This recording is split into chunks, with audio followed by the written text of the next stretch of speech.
Welcome, everyone. Welcome. Thanks for joining us today from, like we've just been discussing, all parts, all corners of the world. It's fantastic to see so many people here.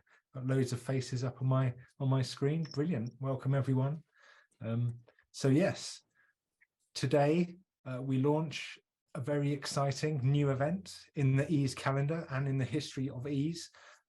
Last year we hosted a festive get-together, but from this year, under the auspices of our 40th anniversary of the association, and for each year henceforth, we are expanding the get-together idea into an annual occasion to champion the activities and contributions of the EASE community even more with an official EASE Awards ceremony.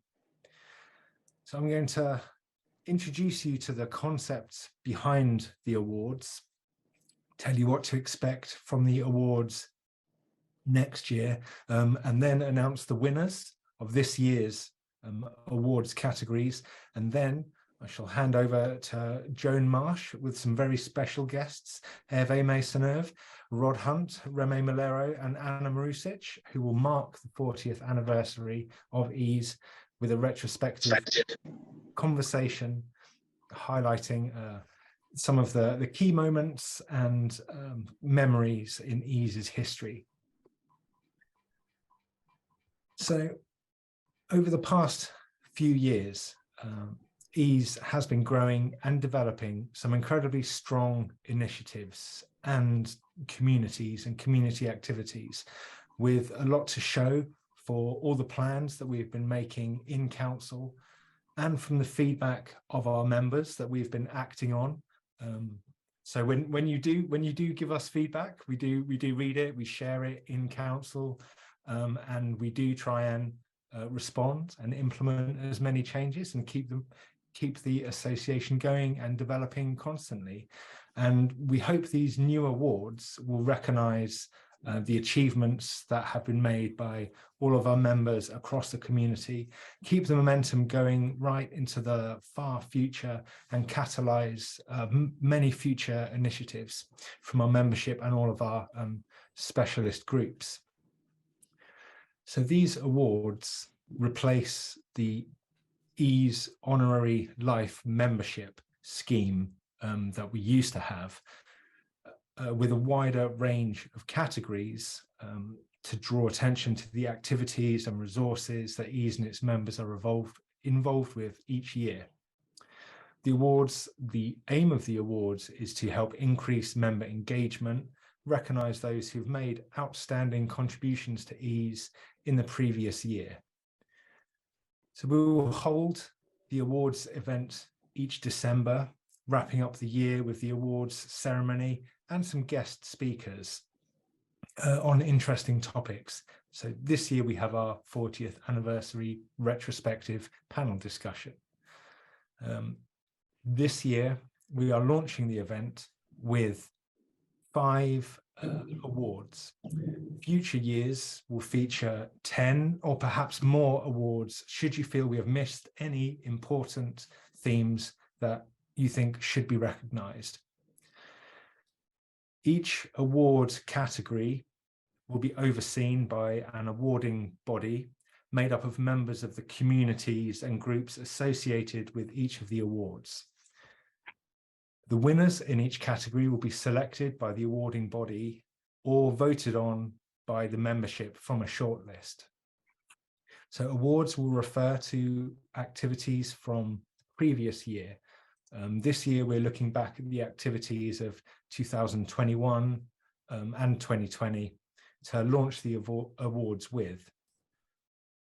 Next year in December 2023, we will reference activities that happened this year in 2022, beginning the awards process each year at the conference in June, opening up all the categories, nominees, polls with shortlists and space for our members to suggest their own candidates depending on the awards. The 5 categories of award that we will be awarding today in this in this awards event will be best conference posters, reiterating the winners from the conference that were announced this year. But next year we'll expand on this, as I'll discuss, I'll mention in a minute. Best European science editing paper, for which we have 2 categories: low middle income countries and high income country authorships. These awards are given to papers which the awarding body committee find to be any combination of particularly interesting, impactful, well-constructed, well-written, insightful articles. In the session today, this award will be presented by our journal editor, Ksenia Vastaric. The next award will be Community Contributor. This award will be awarded to a member who has been especially active in participating in or contributing to a wide range of EASE community activities in the year of the award. Our next award, the Rising Star, will be awarded to a member who has joined in the awards year. So for this year, it'll be in the last year or 2. Next year, it will be someone that has joined EASE in 2022. And this will be awarded to a member who has joined in that year and quickly become involved in contributing to the community and initiatives across the association. And our last award for this session will be the Pau Award, named after the city in which EASE in its current form was founded. This award is for outstanding contributions and dedication to the success of EASE, particularly over a consistent, sustained period of time. And we've decided that this award will not be an annual prize, but bestowed on select members only when appropriate, to emphasize its outstanding nature and the rarity with which contributions of this stature are likely to be performed and occur. Now, winners of each reward will receive 10 trees in the EASE virtual forest to be planted in a destination of the winner's choosing from across the network of sites that we have with our planting partners, Plant for the Planet, who we started working with when we launched our EASE virtual forest alongside our first virtual conference 2 years ago, as part of our commitment to the UN SDG Publishers Compact, Sustainable Development Goals. I'm not actually sure how many trees we have in our forest now, but it's growing pretty large, pretty rapidly. So every winner will donate 10 trees on their behalf. They'll also receive a digital certificate and a signature badge, and a series of other awards which we are working on and will reveal in due course. So from next year, the 2023 awards, the list of prizes will be expanded and include Members' Choice ESE paper. So this will be an open poll for all our members to vote for their favorite articles from the journal each year. Then we'll have Best ESE Journal Peer Reviewer, another award from the journal awarding body for valuable contributors to the journal in the peer review process. We will then have, let me move out of the way of the words, Members' Choice Conference Session. So this will be an open poll at the end of the conference for attendees to choose their favorite session of the event. Now, just to complicate things, I should have said all the awards will be for activities in the previous year, except the conference awards. So the best conference poster and the best conference session will be in the same year as the conference and the award, because they seem to flow quite nicely like that, rather than going back a conference. But because we're launching the awards at the conference and it takes time to gather votes and the organizing bodies, the rest of the activities will relate to the previous year.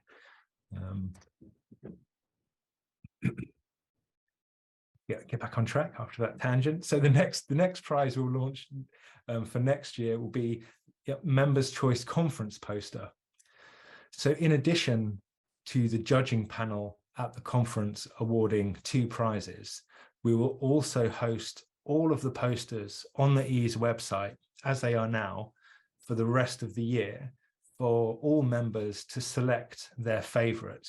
So it can be a more of an ongoing poll to try and get more eyes, more attention to the posters and to the work that our abstract authors have contributed. So that poll will be open all year and close in time for this Members' Choice Award to be awarded in the December session. An additional change to our conference posters from next year will also be to replace the medical and non-medical categories, which we've had in the past, to awards for the topic of the conference and an open award. So delegates, members, and the academic community can submit work on anything that they're working on that would be relevant to the EASE membership, or papers specifically within the scope of the conference. And finally, an award for Best EASE Initiative. This will be awarded to a project or development from across EASE which has made a big impact on the community. Could be initiative from within a special interest committee or one of our regional chapters, or an ad hoc initiative that any one of our members or group has come up with and launched and developed. So they all make for 10 categories of prize, and there'll be one additional one as well, which is not related to votes or action, but is a milestone award for length of membership. So these will be awarded kind of automatically, separate to a selection process, recognizing the loyal supporters of EASE, those members in continuous membership for a series of years, and we'll have different levels of milestone badges to award everyone each year. So we're currently in the process of calculating that and working out which year we'll be able to start it from, depending on our records, what our records can reveal. So in addition to that, we'll also be asking you, we can ask you now as well, for those of you who remember when you started at EASE, your first year of EASE, if you could tell us, because your memories might kind of outclass the length of our records that we have. We definitely have good records for the last 20 years, but further back than that gets a little patchy. So now, very exciting, to the actual awards for this year. I can stop sharing those slides for this. So I'll just give you a pause, a pregnant pause in anticipation, to begin announcing our awards for this year. So the first category in this year's inaugural EASE Awards is a reiteration of our conference poster winners from Valencia conference this year in June. So the winner of the medical poster category was a paper titled, well, an abstract, sorry, titled Causes and Reasons for Plagiarism, a Medical Journal Experience, by Octave Andronich, Florentina Musat, Dan Nicolai Padaru, Alexandra Bolokan, and Daniel Ion. The winner of our non-medical category was an abstract titled Opinion on Open Access and the Open Sciences Practices at the University of Rijeka, Croatia, a cross-sectional study. And that was by Ksenia Bastaric, Evgenia R. and Dejena Golenko. And now, with some serendipity, we can segue to our ESE editor, Ksenia Bastaric, to present the Best ESE Paper Award. Over to you, Ksenia. Thank you. Hello, everybody. I'm really very honored to present this award for the first time as the European Science Editor-in-Chief. So, first of all, I have to thank our committee, and the president of the committee was Rachel Reme. I'm not sure if Rachel is here.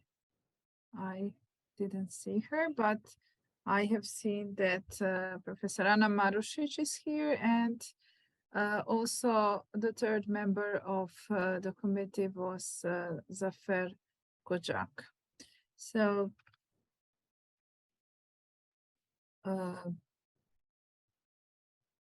together they have decided, as Duncan already mentioned, they looked into the integrity of the paper, the presentation, the key message, the correct methodology, impact and usefulness of the paper in science and also in practice. So for the low middle impact country, the awarded paper is retractions of research papers by authors from the Arab region from 1998 to 2018. And the paper was published in 2020 by Saif Aldin Ayr Yalat, Moyadam Azam, Abdallah Massad, and Dana Al, I'm sorry if I'm not reading the correctly, and Dana Alkat-Veneh. And this paper has a message to give to the region, and it covers a good period of time, recognizes limitations and retractions that are always a hot topic in the research. So it gives also a detailed analysis of the reasons behind the retractions. The paper also has a very clear methodologies and addresses a novel issue. And as I think one of the authors is here, I would like Saif, if you can give us. Yeah, sure. Thank you so much for the award and this opportunity. So congratulations. Thank you so much. So okay, I had the pleasure. Yeah, so yes. I had the pleasure to contribute in this paper and another one. Yeah, I had a great experience with the European Science Editing Journal. I'm very glad for this award. Yes, and it's always a great pleasure to meet at least on Zoom with our authors, because we have really an intense communication and like a relationship from the beginning to the end of the process. Thank you very much, and congratulations to your co-authors as well. Thank you.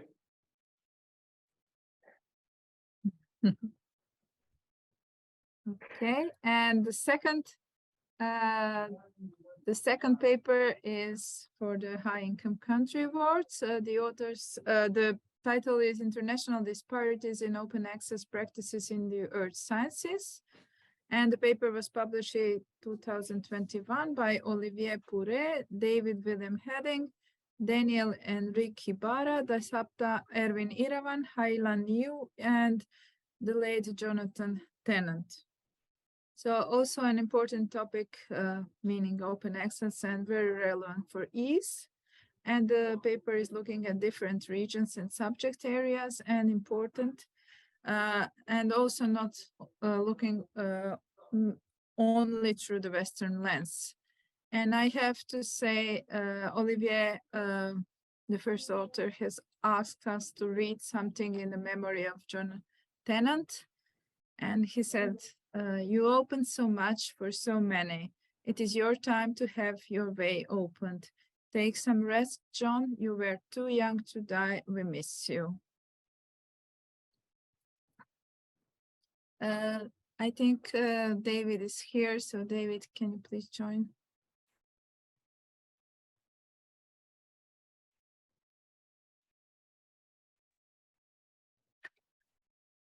Good evening, everyone. Good evening. On behalf of the authors, I would just like to thank everyone for this award. The authorship of the paper spans across several countries, and I think that was what enabled us to provide a unique perspective for the paper. So again, I'd like to thank everyone for nominating us for this award. Really appreciate it. Thank you. Thank you. Great pleasure to work with you too.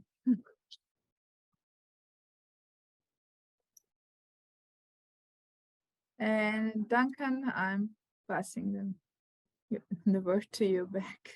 Thank you, Senya. And yes, congratulations to the authors. Well done, everyone.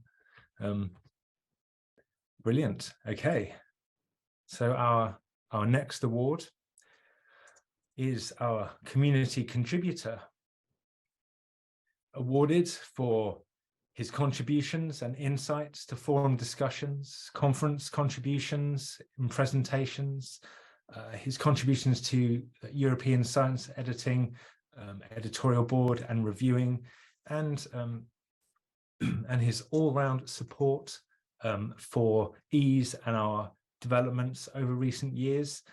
I am delighted to award our Community Contributor Award to Tom Lang. Congratulations, Tom. Please come up and accept your award.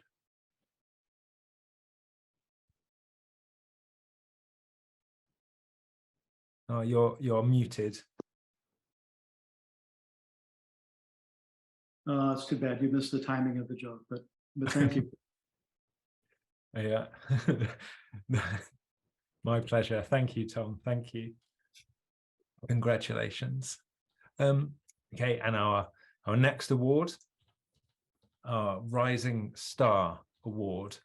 I am delighted to award this to Iryna Izarova, our Ukraine chapter chair, for starting up the Ukrainian chapter and quickly becoming one of our most active community members, and the whole chapter one of our most active communities over the last year. And that was before the invasion of Ukraine, where somehow the chapter has been equally as active as previous year. Iryna has already had the Ukrainian chapter growing and running with active events as soon as it began. So I'm very pleased, delighted to present our Rising Star Award to Ira, who is with us today. If you would, I would welcome you to say a few words. Thank you, Ira. Thank you very much, Duncan. I'm really so happy to receive this award, and I prepared a short speech to thank all of us who support me, and because I'm certain we need to share this success with all of you. You know, I'm not a professional editor. I'm running a legal journal. So I was struggling to find people who shared the same ideas, aspiration, and my met ease in 2020, and I'm happy. Our joint efforts led to creation of this chapter, Ukrainian chapter. I want to thank here Jadranka Stoyanovsky, and I want to thank Duncan for helping us to create the chapter and support throughout this process. I can't see Marina Zhenchenko. She's my vice chair. She's great. She's vice president of the Association of Ukrainian Editors. We had a lot of things done with this chapter, we translated a lot of ease tools, and of course, we held many webinars, very interesting and creative. Most important of our achievement, this school, editor schools for Ukrainian editors, and I would like to thank very much Pipa Smart, Mary Hudson, and all moderators of this Ukrainian, who works with Ukrainian editors, Taras Kotik, Olga Dunayevska, Olena Terech, Olena Gerasimova, and the team of translators headed by Yulia Baklazenko. We have created something we can be very proud of. And on behalf of our small community of Ukrainian editors, I want to thank for your for ease organizational support during this period of war, for your statement condemning the violators, and for your strong belief in fairness and that this war will end. Now we are working on a study of Ukrainian editors in wartime and dividing set of rules for those editors who are facing war, and soon our first article will be launched. We have so many further plans. I'm really proud to be part of EASE. I'm happy to have such a wonderful team. This is our common achievement and prize. I would say we're all rising stars from Ukraine.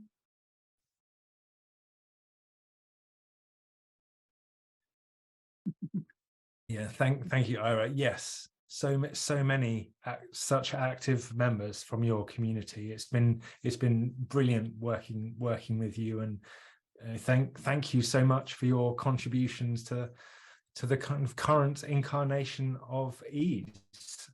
The Ukrainian chapter has really been one of our most active communities, putting a lot of momentum into everything that we've been doing with EASE.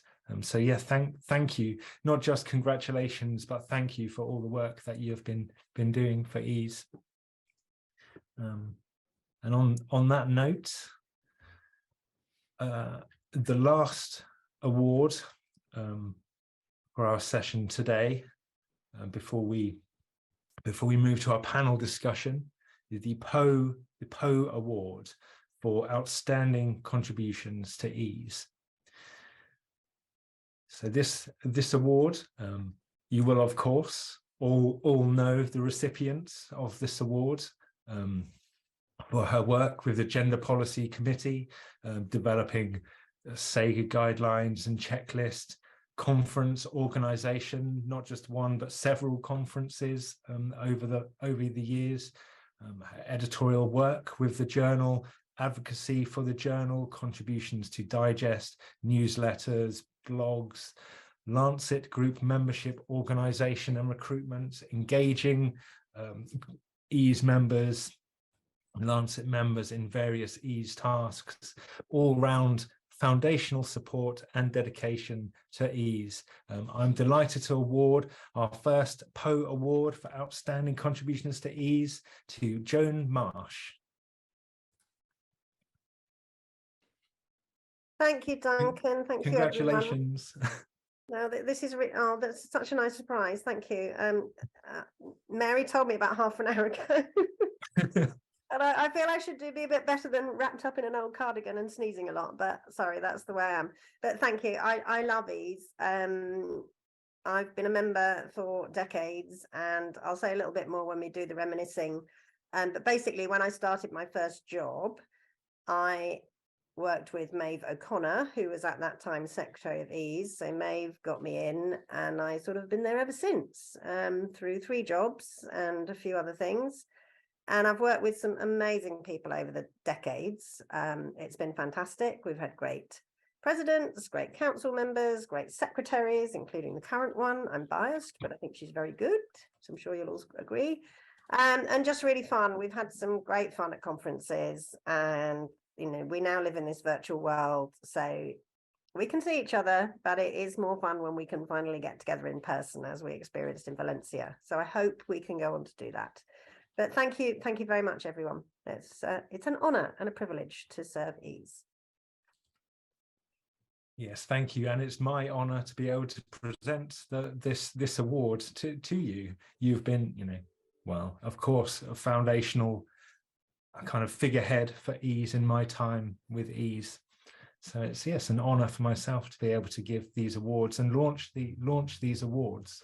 And now I can hand back to you, Joan, to take us through a reminiscence of the 40 years of ease, a trip down memory lane with your discussion panel. Yeah, thank you, Duncan. So we have 4 members. We don't go quite back to the origin of ease. I'm going to come to each of you in terms of when you first started serving ease. This is not a reflection on age per se. So Herve. So what we're going to do is, if each of you could just say a little bit about yourselves when you joined ease, and then we'll go around and I'll ask you different questions as we go along. So starting with Herve Maisonneuve. Thank you. Briefly, I joined ease in 1983, just after the Pau meeting, because it was organized by 2 French people, Herve and Benichou. And I attended the first meeting of ease in Cambridge in 1984. Since I have attended nearly all conferences except Valencia, sorry, Reme. I became president in 1994 to 1997, and it was a time where we opened for the first time an email address at that time, which is still the same, secretary is. We started to open a website, and we changed the journal, because formerly I saw it was a newsletter, and the name of the newsletter at that time was Earth Science Editing. It became later on in 1994 a bulletin with this logo, and then it became a journal later on. I have organized 2 conferences, one in Tours in 2000 and one in Strasbourg in 2018. And just to end up, I have worked quite a lot on the Science Editor's Handbook with Ariane and Pipa. It was formerly mailed by chapter by chapter, and with Pipa, we have set up a book. And my last words that I have not been able to set up a French chapter. That's all. Can't multitask. Right. Actually, having said we'd go chronologically, I'm going to go to Reme next. So Reme, over to you. Because Reme just looks like she did when I first met her. Sorry. First of all, I think I'm platinum because yes, I think I started in EASE at 1995 or 1996, something like that, because I had a baby in 1994. So I think it was one of the first journeys abroad when I attended the conference in Helsinki. So more or less. And I wrote in the chat that if you follow the links I put at the beginning of this session, you will see the differences between how the website was, and at the beginning was very, very simple, very basic. But it's nice to see how the design has evolved, and I'm happy to know that partly or sometimes I have been involved in designs and participating in some events of EASE. I've been also, I've been for 2 times in the council board, and also I've been vice president for also twice. So I was very involved in these boards for nearly 12 years. But happy to have been with the other colleagues and members. That it was a very good experience.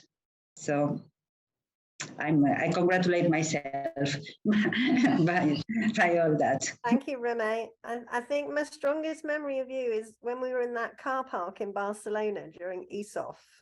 And we organized a public outreach event. Yeah, that was very nice. I remember. There was a lovely big conference center, and then we were in the car park. But we were playing dice and snakes and ladders, and it was all great fun. Yeah. I remember the game, how to get peer review or something like that. Yeah. We still haven't solved peer review. It's still snakes and ladders. Mm. Okay, over to Rod. Well, hello, yes, everybody. It's lovely to be here and reminisce about old days in a moment. My name is Rod Hunt, and I'm the CEO, I suppose, of the Annals of Botany company, which was founded back in the Victorian period in 1887. One of my predecessors was Charles Darwin's son. That usually makes people go very quiet. He was a plant scientist in Cambridge at the time, and he started a company that now has 5 different titles. We're not a learned society, we're just a company that owns titles in plant science. As for EASE, I joined EASE in 1991 at the Oxford conference. I heard a bit about this organization and things it did, and as I was passing through Oxford at the time, I thought I'd look in and see what they were like, and I've stayed ever since. I went on to the council in '97 in Helsinki. I stayed there for 6 years, then I became vice president in the Bath conference, 2003. And then since 2006 until last year, I was still on council for a total of 24 years, which is illegal, but very, very interesting. And I only stepped down last year as EASE treasurer. I've been involved in most of the conferences up until that time. I did some early work on standardizing references, and I was able to convert EASE to all electronic financial operations. If I may, Mr. President, share one slide which summarizes my years as the treasurer. You can see the various conferences we had here. The reserves of EASE have grown fairly steadily over that period with a few ups and downs, but it does influence, does underline how much our finances depend on these conferences, which are now becoming very successful organizational activities in their own right. And so full marks to everyone who's involved in that period in producing such a very good long run of excellent conferences. And the dream continues with the increased pace of conferences, the increased pace of participation, and the use of electronic devices to keep people in touch all the time. So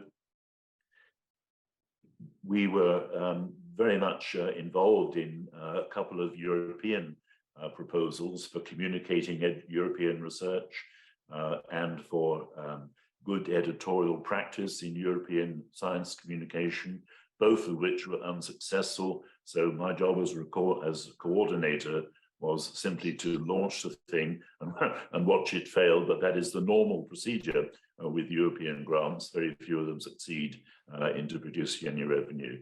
But on behalf of EASE, I was very happy to do that. I had some very talented people working with me over the years. So it's been a great pleasure and continues to be as I see EASE develop and flourish even further. Thank you. Thank you, Rod. And I think 2 things there Rod mentioned very briefly, but one is the finances. So when I went on council, for various reasons, we had, and you can see it on Rod's slide, we just went from a period where our outgoings were much higher than our income.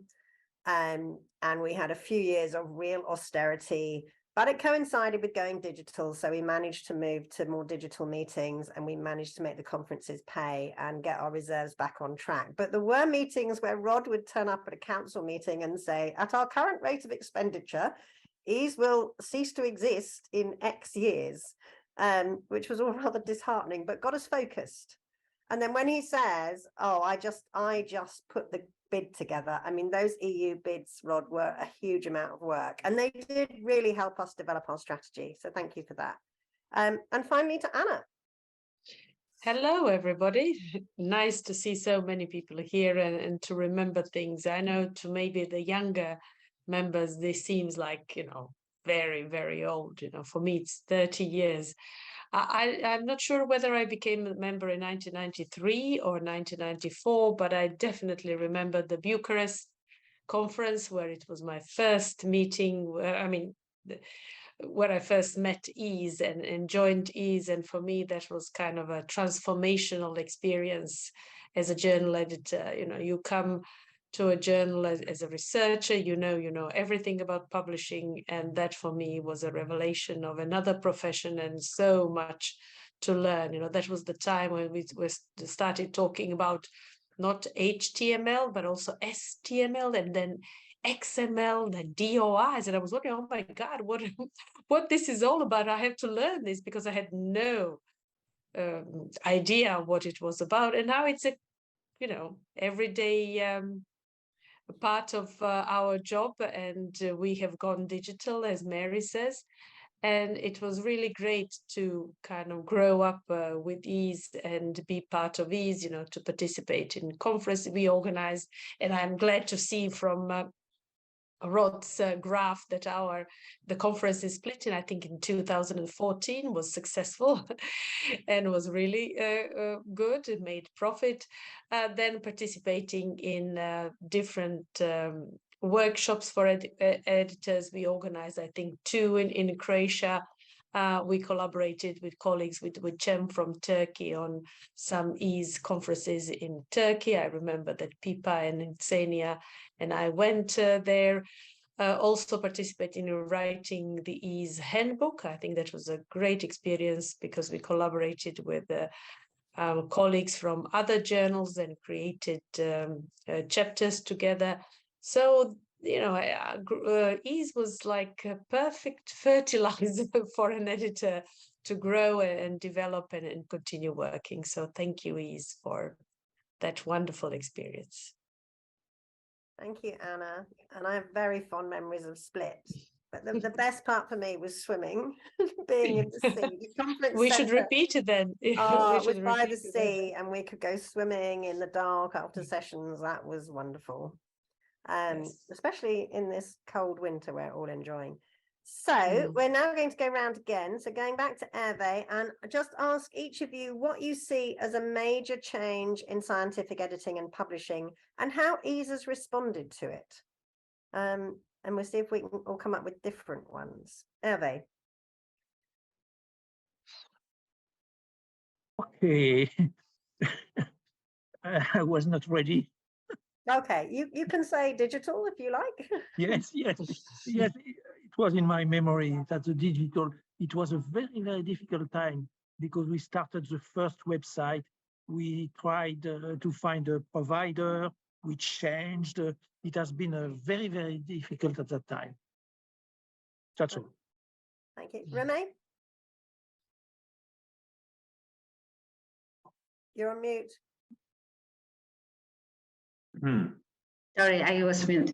So I was thinking about that, and I think one of the best things is I have been seeing increase the membership precedence. So when I become a member of EASE, so most of the membership was from or UK, many from the United States, let's say the North countries, and now I can realize the diversity of membership has been improved. I think increased and in the last years. Yeah, I agree. So for those of you not as old as us, we used to have a lot of American members, and they came over to our conferences and we went over to theirs. So we went to Council of Science Editors and we had a joint meeting once in Canada. And then just suddenly people said budgets don't do that anymore. But yeah, we did used to have really good relations with our Americans, and we are building our American membership again, which is really nice to see. Rod. Yeah, thank you. We don't downplay the digital side of things, because I'm thinking back to the Budapest conference in 1994. And that was at a time when the internet was really only getting properly going. And there were some very different views on what electronics held for the future of science publishing. I particularly remember some young firebrand stood up and said, all of you lot are going to disappear. You'll be swallowed by the web. Authors don't need you anymore. They can publish their own work without you interfering. Of course, what he'd forgotten was that nobody trusts self-published science. And even in the electronic age, you need peer review and editorial oversight. So he got that part wrong. And it's just been a pleasure to see how much the editorial oversight and peer review have improved in the electronic age rather than being cast to one side. So there was a prediction that was very dramatic at the time, and some people wondered whether it might even be true. It's turned out to be not true at all.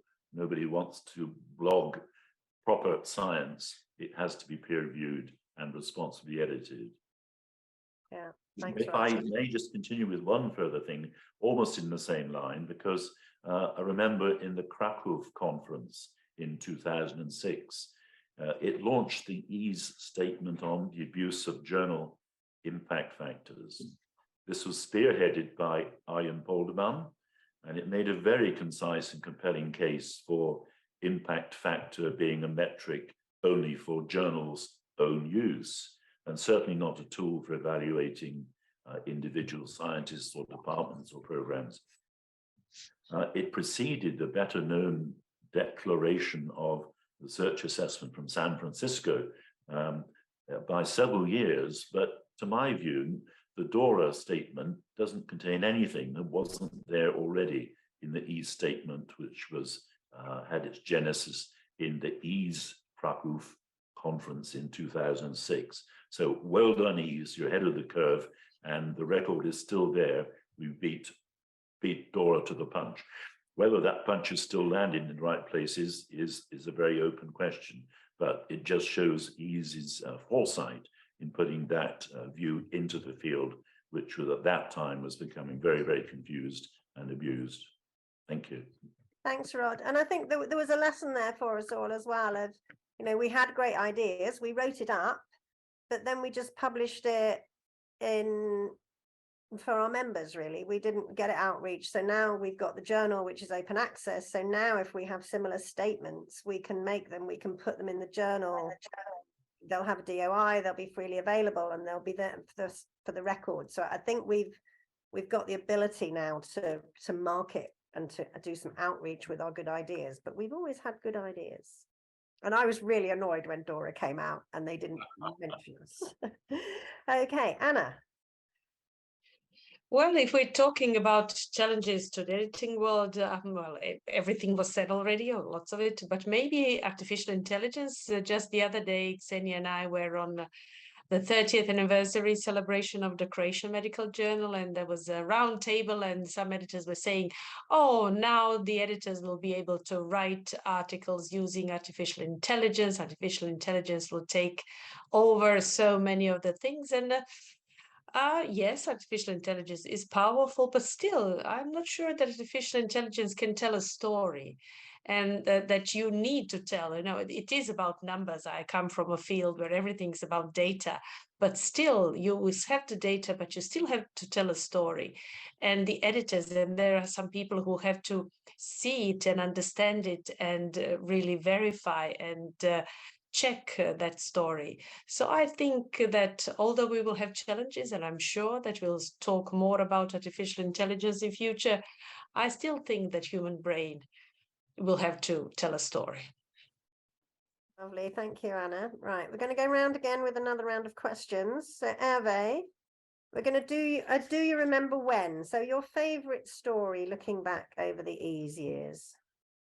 Oh, my favorite story, when I organized a tour meeting in 2000, we had a conference dinner in a chateau, le Château d'Amboise, where Léonard de Vinci was buried.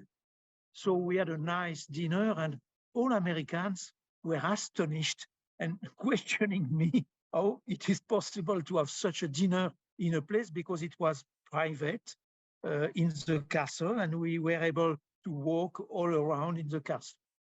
That's my best memory. Yeah, that's one of my best memories as well. That was an amazing location. Okay, Reme.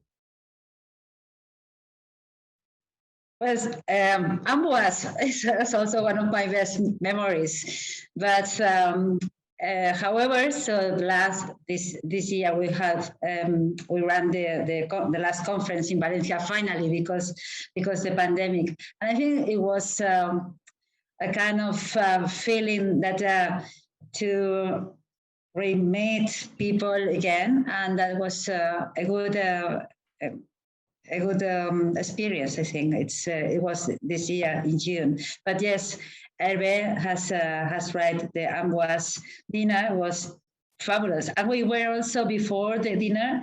We were to visit the Leonardo's. I don't know the name. The tomb. Is this tomb? Yeah. Well, for anyone who wasn't in Valencia, Reme has another job as a travel agent. If she gives up editing, because her introductory talk was beautifully illustrated with amazing pictures of Valencia, and she tied every image to what she was talking about in publishing. There were pillars, I can't remember, open access. It was all absolutely beautiful. And I was terribly worried because I thought no one is going to stay now. Every single delegate is going to run out and go sightseeing because Valencia was lovely. But Reme was just doing this brilliant presentation about it. Okay, thank you. Yeah, I enjoy a lot. I mean, preparing the presentation. Yeah.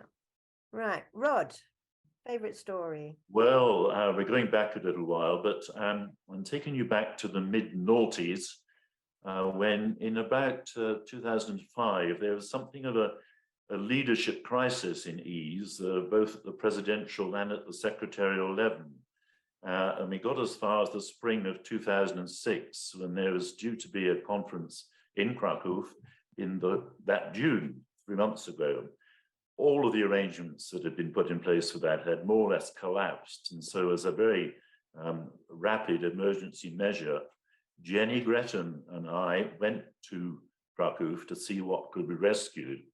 We went to the very large new conference center, which was designated as the host of the venue of our conference. And we were appalled to get there and find it wasn't nearly finished. There were people clambering over ladders with no safety equipment, crawling along very high beams, sanding down plasterwork and all the rest of it. It was obvious it's going to be another year or two before anyone could get in there and run a conference. And so more or less on the spot, the redoubtable Jenny Gretton went to university and said, what space have you got? We want a conference in 3 months' time. And eventually it was possible to secure some very nice accommodation in the university in Krakow. The Jagiellonian University of Krakow was the host in the end. And that was a memorable trip because it was deep in snow at the time we went in March. And by the time we got to June, largely thanks to Jenny's redoubtable efforts, as I say, the whole thing was back on an even keel. And to my mind, it was one of the friendliest and most compact conferences we've ever run. So bravo, Jenny. What a great effort. Yeah, thanks, Rod. Okay, Anna. Well, my best memories are about those conference letters or bulletins that we would prepare every day in conferences. I think that they were hilarious. I wish did we preserve them? Can we put them on internet? Because they were so great. They were so humorous. They were so, fascinating. I really loved them. I remember that. I know that we did it in Split. I'm not sure whether we continue to do it, and I know that we cannot do it now in a virtual environment when we meet. But they were such a great thing. I remember that in Split we gave even some puzzles for people. For example, they had to guess what was written in a Glagolitic letters alphabet, which is Croatian alphabet. And actually, I think it was Liz Wager who guessed that it was the name of the local fans of the football club in Split. As you know, for us, football is very important. We cannot wait till tomorrow to see what will happen with our team. So I think that this kind of comradeship and another link to bind together the membership of these, we should continue that, because that was a great experience for us all. Yeah, I think that's well said, Anna. I think, and we can keep doing it with these things. So we've reached 5 o'clock in the UK and people are running. So we're going to do one more question each, but the recording will be there. So those of you who have to go, Mary will circulate that. So we're going to look ahead, and I'm going to ask you each to look into your crystal ball and say where we're going in the near future, what EASE can do, some sort of prediction. Herve?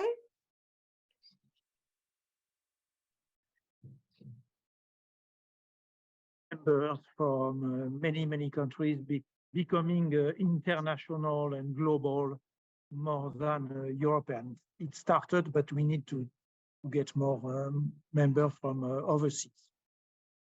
Okay, yeah. Internationalization, where we have the chapters. And for those who don't know, the chapters were Anna's idea. So Anna came up with this brilliant idea of let's have some regional chapters, starting with Croatia, which has always been one of the strongest. But that program has been a great success. So well done for that, Anna. Reme, where do you see the future? Well, the future is, of course, is digital, is more open to new generations, to new ideas, and to new cultures. And I think, like UNESCO, the declaration of UNESCO of open science, that the knowledge is not based on the North global, but there are also another chances and other opportunities from different cultures. And I think I don't know, the role of EASE in this context, but I think we should also consider new ways of knowledge generation. Okay, thank you. Rod? Well, I've only got a general idea, but I'm thinking of the explosion of science, much greater number of journals, much greater number of articles. Impact factors are rising everywhere because people are citing more publications. It's not quite such a hard job to find a paper and cite it in the digital era. You just need to capture something and paste it into your document. And that has produced more citations, which itself has ballooned impact factors. So there is that sort of secular trend which is happening in publication. So I think the thing I'd like to see in future, and I know specific ideas as to how to do it, would be to do something like the Cochrane does and just sort of try and keep a lid on the explosion and find out exactly what's happening. What is the true message that's coming out from this great exploding volume of work that's being put out into the world?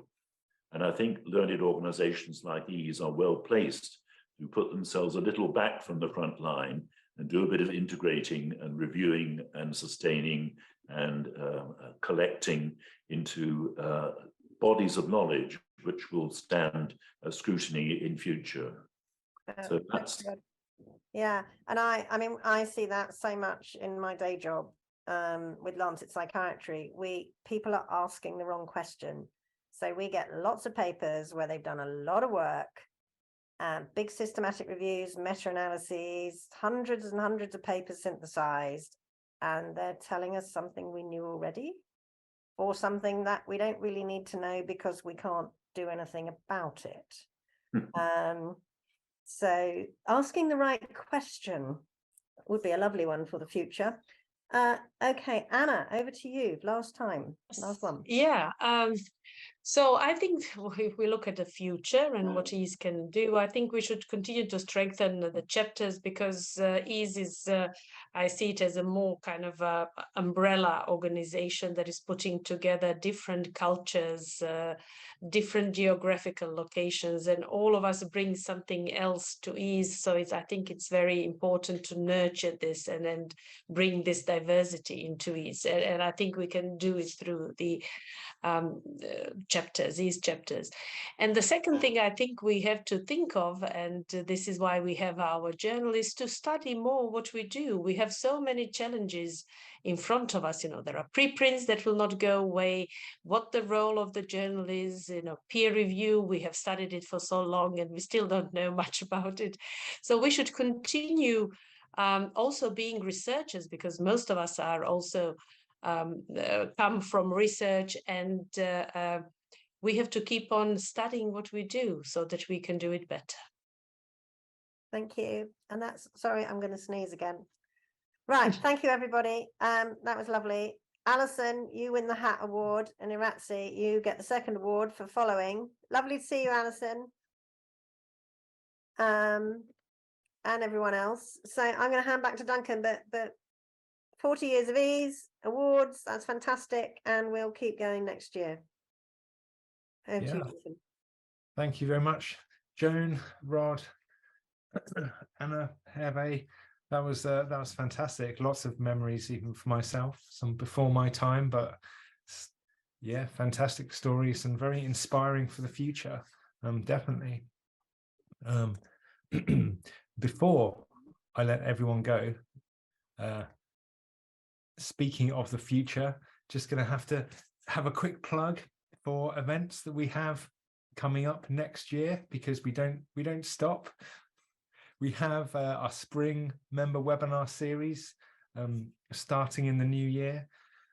We are also launching an EASE School for manuscript editors and academic authors, run by Yatin Yoshi, who is here, I think, maybe still on the call. Our second edition of the EASE Editorial School for Journal Editors will launch next year as well, run by Pippa Smart again. And a little further into the future, the 17th EASE conference on the theme of quality science publishing will be in Istanbul, Turkey, at the start of June. So a little earlier than last year, and also earlier in the week. We're going to try another new experiment, another new initiative of EASE, starting it a little earlier in the week. So from the Thursday to the Saturday. So yes, thank you everyone for joining us for our inaugural EASE Awards event. And thank you, Joan, for organising the panel discussion. That was fantastic. Brilliant to see everyone, so many people with your cameras on. Fantastic. Good to actually see everyone's faces. Closest we can get to having in-person events of this scale. Yeah, that's fantastic. Thanks to everyone for all your comments in the chat. Have a good festive period. Enjoy the holidays if you're having any holidays, and all the best for a fantastic new year. Thank you. Bye. Stay well. Get better, Joan. Thanks, everyone. Bye. Thanks, everyone. Bye, everyone. Bye. Bye. Bye. Felices fiestas. Chao.